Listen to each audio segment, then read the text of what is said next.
This week on Christian World News, this pastor has led more than 1,500 Muslims to Christ in Sweden. Hear how her story of escape is leading others to spiritual freedom. Plus, in the U.S., hundreds of thousands of government workers are working without pay. As they struggle to meet their needs, the church is stepping in to help. And a global Christian organization is sending young believers to Palestinian territories who then go back to their churches and spread anti-Israel propaganda. Hello everyone, welcome to this week's edition of Christian World News. I'm George Thomas. And I'm Wendy Griffith. Well, Kurdistan is often referred to as the other Iraq. It's located in the north. Kurdistan is an autonomous area controlled by Kurds. Since 2014, Kurdish soldiers have fought alongside U.S. and coalition forces to drive the jihadi ISIS army from thousands of miles of territory in Syria and Iraq. Now, with the U.S. planned exit from neighboring Syria, many Kurds are once again worried about their long-term future. CBN contributor Chuck Holton joins us from the Kurdish capital of Erbil. Chuck, you had a chance to visit a small church in Erbil that's led by American missionaries. Describe your experience. Yeah, fascinating church service this morning, George. It's run by a couple who moved here about 9 years ago. He's a former Marine and went to seminary and became a pastor and felt led to come here and start a church. Now, this church probably had 50 or 60 people in the service this morning, and I would say that there were at least 20 or 25 different countries represented there as they cater to expats that are in this community, and there are lots of expats here in Erbil, as you well know.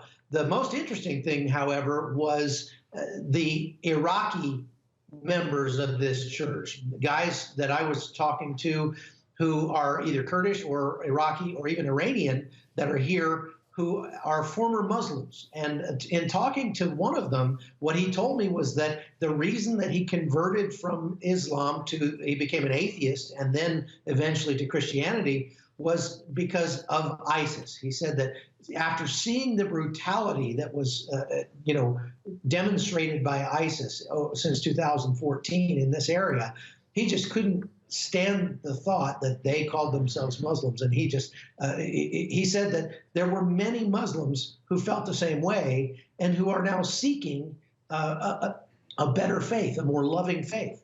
And so you're saying that more Muslims are open to hearing about Jesus because of what they saw their fellow co-religionists do in the name of Islam against them.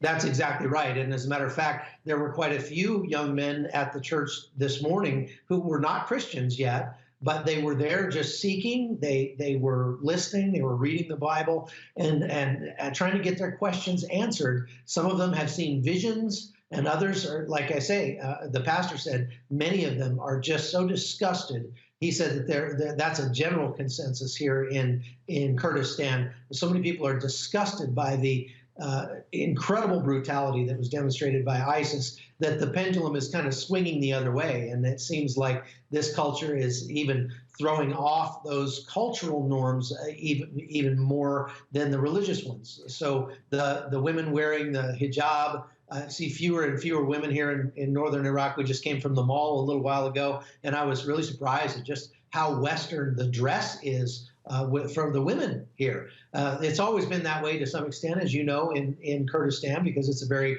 cosmopolitan area that is very accepting of other faiths. Although they're majority Sunni, they have Yazidi, they have Druze, and they have Assyrian Christians, and all different sorts of believers here. But it's just surprising to me how Western the culture is beginning to become. Chuck, real quickly, last few seconds, the Kurds have long desired to have their own homeland. Is that still a reality for them? I mean, it's probably not a reality anytime soon because Iran is very deeply in control of Iraq. And they don't want that to happen. The Syrians certainly don't want that to happen. The Turks don't want it to happen. I think if the United States were to get behind them having their own homeland, they might have a chance. But as they say here, the Americans will always do the right thing once they've expended all other options. Thank you. Back to you, George. Thank you. We need to leave it right there. Chuck Holton coming to us from Erbil. Stay safe, my friend. All right, we'll see you. Wendy? All right. Huge numbers of Muslims are fleeing the Middle East and seeking refuge in Sweden. Some of those immigrants are a threat to the nation, but one is bringing a blessing to her adopted country. Anahita Parson pastors 2 Christian churches, and she's led more than 1,500 Muslims to Christ. Dale Hurd brings us her story from Stockholm. No one would have thought a Muslim woman in Iran simply trying to stay alive in an abusive marriage would one day lead 2 churches in Sweden, lead more than 1,000 former Muslims to Christ, and be invited to speak before the Queen of Sweden. As a young woman in a Muslim culture, Anahita Parson was powerless and insignificant. Her only hope was that she might one day find a good husband, and she did. But he died suddenly in an accident, and she found herself trapped in a second marriage so violent she expected to die. I didn't know anything. It was darkness. It was a very bad life. Although she writes about the abuse in her book Stranger No More, Parson doesn't like to talk about it. It's not easy about speak about that. You were beaten with a shovel. Yes. As a battered wife, living with bruises and cuts all over her body, Parson eventually tried to kill herself with pills, but she was revived at a hospital. Anahita's daughter Roxana remembers when her dad threatened to slit her throat when she was just a small child. I remember we had gotten cookies. My mom baked cookies, so we got cookies. And then we went for another turn, like we wanted more cookies. Super normal. And we ran up and we're like, more cookies, more cookies. And he came up with a knife, put it to my throat, and he said, ask for cookies again. She was striving to just survive for us, just survive to make a better life for us. And maybe that was something God had implanted in her so that she would have something to hold on to. Anahita Parson's journey to Christ and across 2 continents is the stuff of Hollywood movies, and one that would include several brushes with death. Parson, her husband, and 2 children fled Iran through the mountains to Turkey in 1984, where she and Roxana faced more brushes with death before landing in Turkey's notorious Agri prison. They would finally make it to Denmark, where she divorced her still abusive husband, and she heard the gospel for the first time. Then she moved to Sweden, where she and her 2 children would walk into a church and announce that we are Christians from now on. Anahita entered the ministry in 2012 and has led more than 1,500 Muslims to Christ. She not only leads 2 churches, but trains other churches on how to reach and disciple former Muslims like these, who fill her church each Sunday, hungry for the God who loves. Parson believes this was foretold in Jeremiah chapter 49, verse 39. But in the latter days I will restore the fortunes of Elam, declares the Lord. It is about Elam, and Elam is Persian. When I read that, I know it. It's about us. It's about our life. And it's amazing. God told Jeremiah that time, and it's happened just now. But Muslim immigration has also made Sweden a home for dangerous radicals. And Parson told us she's received death threats and lives with the knowledge she could be killed. It's a free country, but it's dangerous too. Were you saying that sometimes you wonder if it's your last day? Sometimes. As a young woman living what seemed like a hopeless existence in Iran, Anahita Parson saw no plan and no purpose in her abusive marriage, only random violence. But God had a plan for her to one day be a leading pastor in Sweden. I think God loved me, and He was in my life from the beginning.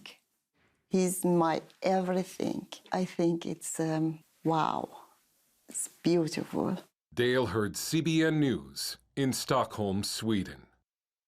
the beauty of the gospel of Jesus Christ. Thank you, Dale. Radical Islamists want Pakistan's Supreme Court to reconsider their decision of acquitting Asia Bibi, the Christian woman charged with blasphemy. Bibi spent 8 years on death row for allegedly insulting the Prophet Muhammad. The court acquitted her last October. Next week, the court's top judges will review a petition put forward by Islamists seeking to overturn the court's decision. Bibi's acquittal sparked days of deadly riots by radical Muslims who called for her death. The 48-year-old mother remains in hiding in Pakistan. Coming up, America's capital in crisis. Hundreds of thousands of workers aren't getting paid. How this local church is stepping up. CBN presents The I Wills of God, your path to overcoming fear and anxiety. We're going to talk about some of the incredible promises God has made to His children. In Pat Robertson's newest teaching, you'll discover the I Wills of God. I will rescue him, protect him, answer him, be with him in trouble, deliver him, honor him, satisfy him with long life, show him my salvation, and see amazing stories of God's promises in action. What I felt was loved and treasured. God spared my life twice in 3 days. The good Lord had given me a second chance. Break free from stress and despair. The Lord doesn't want you to live in fear, but to know the rewards given to those who love God. Call 1-800-700-7000 or visit cbn.com. The I Wills of God, your path to overcoming fear and anxiety. Hello, I'm Terry Newsom. Did you know there are more than 148 million orphans in the world today? 148 million. But it was 3 little girls that taught me about the plight of orphans. My husband and I spent nearly a month immersed in the daily activities of a Ukrainian orphanage as we waited to adopt 3 sisters. I saw firsthand the utter loneliness, the pain of rejection, and the overwhelming desire to be loved. That experience changed me forever. And out of it grew a ministry from my heart called Orphan's Promise. Today, we're helping orphans and vulnerable children in more than 50 countries worldwide. Thousands of children are now in safe homes. They're being educated, and they're learning life skills. I'm asking you to join with me and become family to these children. Will you call the number on your screen right now? Because every child deserves a chance to be happy. Christians in Venezuela are taking up the fight for the country's future in prayer. Evangelicals are rallying and praying for their nation, asking God to bring peace and return Venezuela to democracy. Meanwhile, interim President Juan Guaido says he would consider granting amnesty to President Nicolas Maduro and his allies if they help return the country to constitutional order. Guaido is backed by the U.S. and Venezuela's National Assembly, who say Maduro stole the recent election. President Maduro claims he's the rightfully elected leader of Venezuela and shows no signs of giving up power. The United States is facing its own government crisis. About 800,000 federal workers have not been paid in more than a month. It's all because Democrats in Congress and the president cannot agree on a budget. The president wants $5 billion for a border wall. The Democrats say no. So about 25% of the government is not being funded. The workers are caught in the middle. I received my last paycheck December 31st. I haven't been paid in over 33 days. At what point do I resign from this agency? I can't continue to afford to fund my family out of my savings and continue to pay for myself to go to work. With no end in sight to this crisis, churches are standing in the gap to help those workers until they start getting a paycheck again. I work for the Department of Justice, Department of Homeland Security, NASA. I work for the Department of Treasury, Internal Revenue Service, 35 years. Rinse and repeat. These furloughed workers are going on their 5th week without a paycheck. Let me try to help. Come on, I got it. And in a Maryland suburb of Washington, D.C., thousands have passed through the doors of First Baptist Church of Glen Ardent seeking help. When we first opened our doors to give to the community, we saw the impact because there's a line of 100 or so cars. Can I see your ID? Sure. All right. These are people who are coming who are not used to having to ask for assistance. Oh, already bagged. The church prepared 3,000 bags. So there's a little bit of bread. A week's worth of food. We have rice, tuna. It's a bunch of stuff that I have about 17 recipes and I can make a whole bunch of meals from.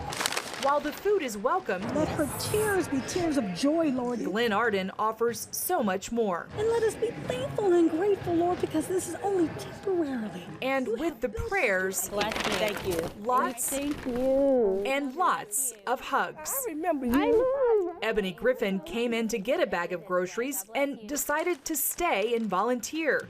This is her second day handing out supplies. It's been a blessing. It's been a comfort to be able to pray for individuals and just give hugs and support and share the Word of God. And she's not the only one. As a federal furloughed employee myself, I felt the need to come out and show compassion to the people coming in to let them know that we're all in this together. Along with helping to keep bellies fed, this church is also holding special programming to help furloughed workers stay emotionally and spiritually strong during these uncertain times. We want to make sure that we're just being the hand of God in the community, helping to reach out to people. And our pastor's focus for this year is doing life together. And what better way to do life together is to do life with the community, is to help give life, literally. Reggie Sidnor says he's thankful the church is supporting furloughed workers like him, but he's ready for Congress and the president to reopen the government. It's funny you would hear somebody say, "But I can't wait to get back to work," and that's just how I feel right now. Until then, volunteers and fellow furloughed workers like Sandra Bolding will share blessings and the hope that only God can provide. Yes, love conquers all. Yes, it does. It does. Jennifer Wishon, CBN News, Upper Marlboro, Maryland. Coming up, the international program that some say is sending young Christians to deliver anti-Israel propaganda to their churches. Parents, the Superbook Bible app is a great way to get your child reading the Bible because in today's busy world, we can use some help. The free Superbook Bible app has fun stuff your kids will love. They'll have a blast learning the Bible, playing great games, watching cool videos, discovering heroes in the Bible. They'll have fun while they learn God's Word. The Superbook Kids Bible app, available now. Life. It's meant to be lived fully. Jesus said it. I came to give you life. Life to the fullest. Life in your family. Life in your finances. Life in your body, mind, and spirit. Life in your everyday.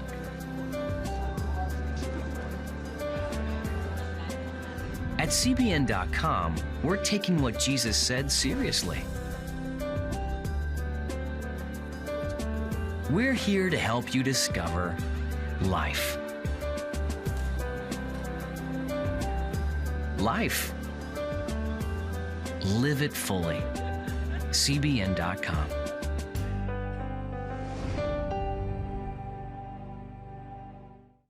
Discover the I wills of God. I will rescue him, protect him, answer him, be with him in trouble, deliver him, honor him, satisfy him with long life, show him my salvation. What I felt was loved and treasured. God spared my life twice in 3 days. The good Lord had given me a second chance. Call 1-800-700-7000 or visit CBN.com. The I wills of God, the latest teaching from Pat Robertson. The World Council of Churches says it's about inclusiveness and Christian unity. But a new report claims the organization is also behind a very controversial program. Yeah, reportedly young Christians are being sent to the West Bank as observers, but return home as anti-Israel advocates. CBN Middle East correspondent Julie Stahl has that story from Jerusalem. This effort is called the Ecumenical Accompaniment Program in Palestine and Israel, or EAPPI. The World Council of Churches started the program in 2002. Since then, it's sent some 1,800 volunteers to the West Bank to witness what it calls life under occupation. These volunteers then head home to tell churches, congregations, and others about it. Those presentations often take a very negative and even anti-Semitic tone. It has got nothing to do with it. It is mainly a political warfare. It is mainly driven by the Zionists. It is a Zionist ideology to try and drive every Palestinian out of that land to create a Jewish state. The WCC denounces anti-Semitism as a sin against God, and spokesperson Peter Prove tells CBN News that the program is all about human rights. The ultimate purposes of the program are to address human rights violations, impacts upon human dignity, and to promote, on the positive side, a just peace for both peoples. A report by the NGO Monitor, however, paints a different picture of these so-called training camps. And that is the main tool for training anti-Israel activists within church organizations and churches around the world.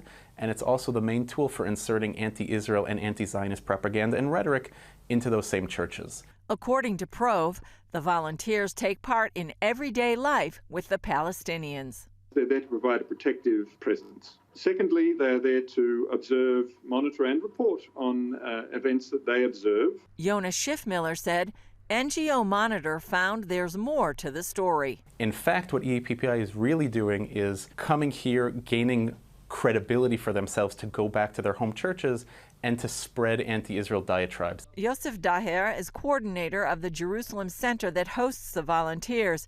He explains how they view Jesus' command to love your enemies. We look at the Israelis, of course, back home as our enemy. And we see that our enemy is in a sin against God and against humanity. And in order to show our love, if you love someone, you would love him to be free of his sin. So this is where we connected love with resistance. Resistance usually refers to terrorism, but Daher said as Christians they only promote boycott, divestment, and sanctions movement, or BDS. In response to the report, the WCC said it only promotes boycotting goods from Israeli settlements. That's not Daher's view. Our call for sanctions is targeted at Israel. The WCC recognizes Israel's right to exist according to international law, but doesn't connect it to the Bible. Dr. Robert Smith works with the volunteers and explained it earlier. The biblical narrative of Israel has almost nothing to do with contemporary Israel other than the intentional manipulation of sacred text to justify a political project. The Global Kairos movement declared that any Christian theology that supports Zionism is heresy. David Parsons is vice president of the International Christian Embassy, Jerusalem. He described the 2009 Kairos Palestine Declaration as misguided. For someone to brand Christian Zionism heresy, this is troubling ground because Jesus himself affirmed the restoration of Israel in Matthew 19. The Apostle Peter does it in Acts chapter 3, and Paul does it in Romans chapter 11. So these were all affirming a belief in biblical Zionism, the belief that the Jews would be restored to the land. So are you calling Jesus himself a heretic? Funding for the volunteer training program comes from the World Council of Churches as well as European governments. NGO Monitor would like those countries to reevaluate that support and the WCC to recognize Israel's right to exist as a Jewish state. Julie Stahl, CBN News, Jerusalem. When you give, smiles grow bigger. When you care, homes are happier. When you comfort, the hurt goes away. When we all come together to love, miracles happen. Hello, I'm Terry Newsom. Did you know there are more than 148 million orphans in the world today? 148 million. But it was 3 little girls that taught me about the plight of orphans. My husband and I spent nearly a month immersed in the daily activities of a Ukrainian orphanage as we waited to adopt 3 sisters. I saw firsthand the utter loneliness, the pain of rejection, and the overwhelming desire to be loved. That experience changed me forever. And out of it grew a ministry from my heart called Orphan's Promise. Today, we're helping orphans and vulnerable children in more than 50 countries worldwide.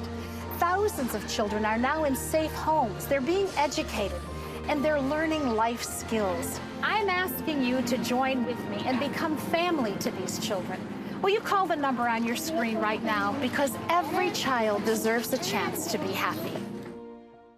Hello? Is this thing on? Hey, kids, do you love games? And do you love discovering things? Well, do ya? Then you're gonna love this. It's the new free Superbook Kids Bible app. You can play games, watch videos, find answers to your questions, and a whole lot more. The new Superbook Kids Bible app. Free downloads available on iTunes and Google Play now. Welcome back. Well, Holocaust Remembrance Day is commemorated every January 27th. That's the anniversary of the liberation of the Auschwitz concentration camp. Vera is a Holocaust survivor who lives in Israel. When she had a need, the Christian Broadcasting Network stepped in to help. Vera is a widow and Holocaust survivor. Her family escaped the Minsk ghetto to join resistance fighters in the Belarusian wilderness. There was very little food, and the winters were so cold. Many died in the snow, and there was constant fear of being discovered by the Nazis. Vera told me that after the war, she married a fellow survivor. She and her husband wanted to leave Belarus, but couldn't get through the Iron Curtain. It wasn't until 1991 they were finally able to move to Israel. It was a dream to come here, but it was hard to start a new life. Vera's husband recently died from cancer. Her life got even harder one day when she came home to find the water pipes under her floor had burst. Water was everywhere. Without my husband, I didn't know what to do. I could never afford the repairs. I was devastated. So CBN Israel immediately located a contractor, and we covered the entire cost of the repairs. I was so happy when you told me you were going to fix the pipes and my floor. I had tears of joy. You were my only hope to get it fixed and to have water back in my house. It's a miracle. We also learned that Vera's oven quit working a few years ago, so we bought and installed a brand new one. Now, we also take her groceries regularly and spend time with her. What you do for me and the other survivors means the world. You give real support, and it's wonderful to know that someone cares about us. I am so blessed to know people like you. CBN doing great work around the world. Indeed, we are. Yeah. Good being with you this Christian World News episode. Thank you. Well, folks, that is it for this week's edition of Christian World News. Until next week, from all of us here, goodbye and God bless you.